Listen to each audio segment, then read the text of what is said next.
y ahora en el laboratorio ético de este curso vamos a empezar a hacer unos pequeños análisis a todos los casos que se han estado presentando durante toda esta semana. Y como primer caso tenemos la verdad tiene un precio, en el cual se mencionaba de que a una periodista hacía investigación a un juez, pero justamente ese juez es familiar de una persona que nosotros conocemos. Y como periodistas nos va a suceder muy seguido que quizás podamos encontrar una noticia muy importante o quizás es una noticia que perjudica a alguien. Y entonces ahí es donde entra la cuestión. Si esa noticia tiene que ver mucho con una persona que nosotros conocemos, ¿nosotros qué debemos hacer? Sinceramente, al menos desde mi punto de vista, considero que lo más importante siempre es informar con la verdad. Está bien, conocemos mucho a esa persona, pero si está metida en un problema que es muy grave, hay que ponernos a pensar en que si nosotros nos quedamos callados, nos estamos haciendo cómplices de esa persona y estamos mal informando quizás a alguien, porque quizás podemos dar otros nombres, pero sí, estamos mal informando. Al fin y al cabo, eso no solamente nos perjudica a nosotros, sino que también va a perjudicar a las personas que va a empezar a consumir nuestro tipo de información. Como segundo caso, tenemos que la libertad para publicar de la responsabilidad o investigar. Un equipo de redacción recibe videos anónimos en baja calidad. Y bueno, en este tipo de casos se menciona un poco sobre de que vamos a empezar a recibir información, pero vamos a empezar a recibirlo por pocos. Es decir, no vamos a recibir toda la información siempre que nos merecemos. Y hay momentos en los cuales esa noticia es la famosa noticia bomba y nosotros por querer informar simplemente o quizás estar por la de tengo que informar primero y tengo que ganarles a ellos. Ahí es donde entra la cuestión. ¿De verdad debemos hacerlo lo más rápido posible?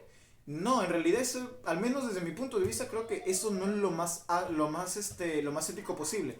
Lo ético sería seguir investigando todo este tipo de casos. Si es un solo caso, seguir investigando. Ver si las personas que están involucradas son realmente esas personas. Verificar los datos, verificar las fechas, verificar documentos. Tenemos que verificar todos para que nuestra noticia, o bueno, simplemente la información que vamos a dar a conocer, debe estar bien fundamentada y debe ser información veraz. Porque recordar que si damos una noticia mal informada, al menos como comunicadores, nuestro prestigio siempre va a caer rápidamente con un pequeño error que vayamos a cometer. ¿Y ese error en qué se basa? En que decidimos no seguir investigando. Como segundo evento o caso que se nos había presentado, que era el peso de la firma, que un estudiante decide investigar sobre un profesor y este profesor decide arrojar basura. Y ahí entra un poco la cuestión, también muy parecido al primer caso, en el cual se hacía mención de que ese tipo de personas tenía relación con nosotros, pero en este caso tiene una relación, ¿por qué? Porque hacía que el profesor estaba involucrado en algo malo y ese profesor nos iba a enseñar al ciclo siguiente. Entonces, ¿nosotros qué debemos hacer? ¿Acaso debemos seguir el juego y debemos tapar lo que él está haciendo? La verdad es que no. Porque éticamente nosotros tenemos que actuar de la mejor manera y de una manera correcta, de manera corresponsable. ¿Por qué? Porque si no informamos nos estamos haciendo cómplices de esa persona. Y debemos también considerar muy en claro, tenemos que informar de la manera más ética posible. No solamente ver nuestros intereses propios, debemos también ver que la población esté satisfecha con ese tipo de noticias. No satisfecha en el sentido de que, ay, me gusta esa noticia. No, satisfecha en el sentido de que tiene que estar bien informada. Ellos tienen que saber toda la verdad. No importa quiénes vayan a salir perjudicados. Sí, está bien, puedo salir perjudicado yo. Pero lo que más me interesa es de que todos sepan la verdad. No importa si yo termino quizás sin mi vacante o quizás termino sin dinero o algo así. Lo importante es que todos sepan muy bien qué es lo que van a consumir.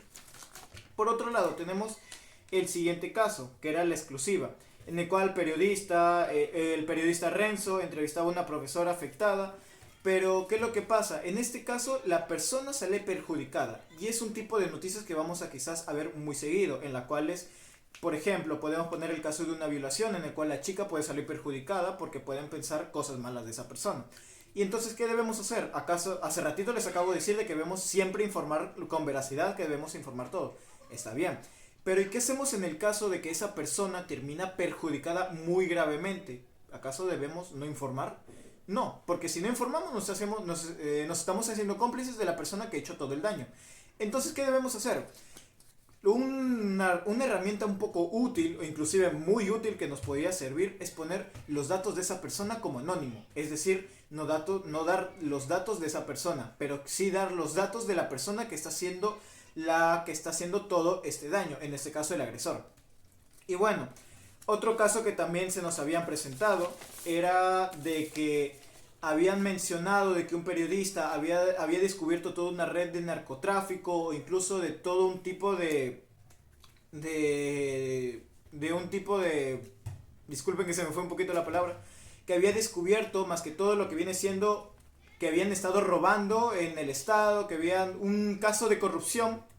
Y entonces, ¿qué es lo que debemos hacer? Está bien, debemos informar, sí, pero ¿y si nos están extorsionando a nosotros? O sea, imagínense que acaban de encontrar la mejor noticia del mundo, que debemos informar lo más rápido posible, tenemos todas las pruebas, pero que de la nada nos llega un mensaje que nos dice, no, que no debemos informar porque nuestra familia está en riesgo. Entonces, ¿debemos ser cómplices o no? Porque ahí está, si informamos, salimos perjudicados, porque quizás nos pueden afectar a nosotros, nos pueden y quizás hasta matar, o pueden perjudicar a las personas que más queremos. Y vuelta, si no informamos, nos estamos haciendo cómplices de este tipo de personas. ¿Qué debemos hacer? Una herramienta muy útil que nos había mencionado nuestro profesor Jerry era de dar toda la información a otro medio de comunicación, darles todas las herramientas y que ellos lo publiquen. Entonces, si solamente nosotros sabíamos las noticias y ellos lo publican, lo que nosotros teníamos, ¿acaso no estamos haciendo prácticamente lo mismo? Porque se van a dar cuenta de que las publicaciones, las fotos, toda la información es de nosotros. No. Una cosa es dar las herramientas y otra cosa es regalar la información. Lo que nosotros vamos a hacer es dar las herramientas. ¿Cómo así las herramientas? Tenemos que empezar a decirles, investiga quizás por este lado, o quizás investiga a esta persona. Y ellos mismos se pueden ir dando cuenta de todo el verdadero tipo de problema que se están llegando a dar a encontrar. Y así es como nosotros nos evitamos el problema de que estén utilizando quizás nuestras fotos, o de que quizás están llegándose a dar a conocer de cosas que nosotros quizás ya sabíamos, pero lo están haciendo ellos. Y quizás ellos lo pueden hacer de una mejor manera o quizás de manera anónima. Y así es como nosotros de alguna manera empezamos a informar, pero no con nuestro propio nombre, pero al fin y al cabo estamos informando y estamos haciendo algo que de verdad la nación debe necesitar, que es información veraz, información que de verdad le debes importar. Y bueno, para finalizar este tipo de casos, vamos a poner dos preguntas que nos había mencionado nuestro profesor ayer. La primera era, ¿el periodismo soluciona problemas? Ahí es donde entra un poco el tema de las herramientas. No, el periodismo técnicamente no soluciona problemas, porque nosotros no podemos meter a la cárcel a nadie. Pero sí es una herramienta porque nuestra propia comunicación, nosotros lo que informamos, puede servirle quizás a las personas para que se den cuenta de las personas, de los líderes en quienes están que les dan todo su en quienes están que le dan toda su confianza. O inclusive podemos informar de 1000 maneras. La información es una herramienta, mas no es algo que ya rápido vamos a empezar a actuar. Nosotros no podemos hacer este tipo de cosas. Nosotros lo que podemos es informar con veracidad y saber obviamente lo que tenemos que informar e informar con responsabilidad por otro lado. Y bueno, como segunda pregunta tenemos, ¿qué características debe tener un medio periodístico para mantener su credibilidad? Como primera característica había considerado lo que viene siendo la verificación, saber qué es lo que vamos a dar a conocer al público. Tenemos que llegar a sustentar toda la información. Tenemos que quizás pasarnos hasta meses. La cosa es de que la información sea verdad y sea todo muy veraz, porque quizás nosotros podemos dar algo a conocer que no es. Y está bien, es un pequeño error, nadie se va a dar cuenta. Pero, ¿y si se dan cuenta? Nuestro prestigio va a caer. Y no solamente eso, vamos a llegar a perjudicar a muchas personas, quizás hasta el propio público. Como segunda característica que había considerado era la independencia ética. Empezar a actuar sin dejarnos influenciar por los medios o quizás por el poder mismo. Porque todo esto sí, en un futuro la economía nos va a afectar muy gravemente. Pero no empezar a informar simplemente por si gano más o gano menos. Empezar a informar porque es nuestro deber como comunicadores. Y bueno, tenemos también de que aprender la responsabilidad, que es nuestra tercera característica. Empezar a entender de que todo lo que nosotros informamos tiene un gran peso a futuro. Empezar a comprender de que esto ya no es un juego de niños, ya estamos empezando a actuar con medios de comunicación masivo, empezamos a tratar con muchas personas y empezar a tomarle un poco más de seriedad a este tipo de casos. Y bueno, esto ha sido todo por hoy. Muchas gracias.